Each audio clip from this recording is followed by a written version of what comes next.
Great pleasure to be here with you, to talk to you a little bit about Virginia, the projects that we're doing in Virginia. There's two points, though. As we go through this, there's two basic points I need you to keep in mind. The first is Virginia is very unique in that I think we have probably the strongest and most solid transportation program in the country. And the reason for that is some of the policies and programs I'm going to talk to you about, but also the fact that this year our legislature worked with us to actually pass new legislation for funding, which means that we actually are one of the few programs that actually have more money coming into our transportation program.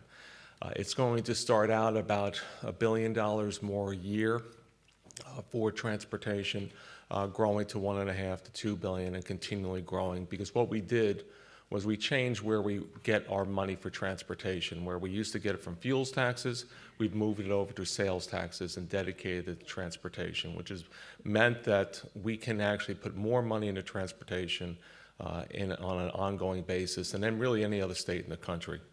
The second thing is this. Right now I control around $5 billion per year in spending. 80% of it, 80% of that $5 billion is outsourced to the private sector. And currently, a large number of non-US, primarily European companies, are taking advantage of that and actually contracting with us for everything from basic maintenance, like paving projects, asphalt. I have two of my largest contractors are Irish and French companies.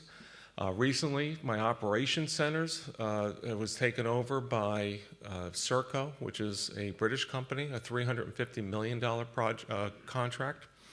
Some of my largest infrastructure projects are actually being pursued by and actually being constructed by companies such as Ferrovial, which I'll cover one of the projects they won, which is a $1.5 billion highway project. Skanska, a Swedish company, partnered with Macquarie, an Australian company, for a $2 billion tunnel, underwater tunnel.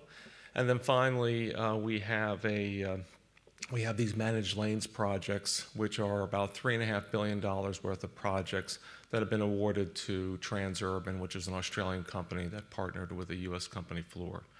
So the bottom line is strong program, stronger program in the future.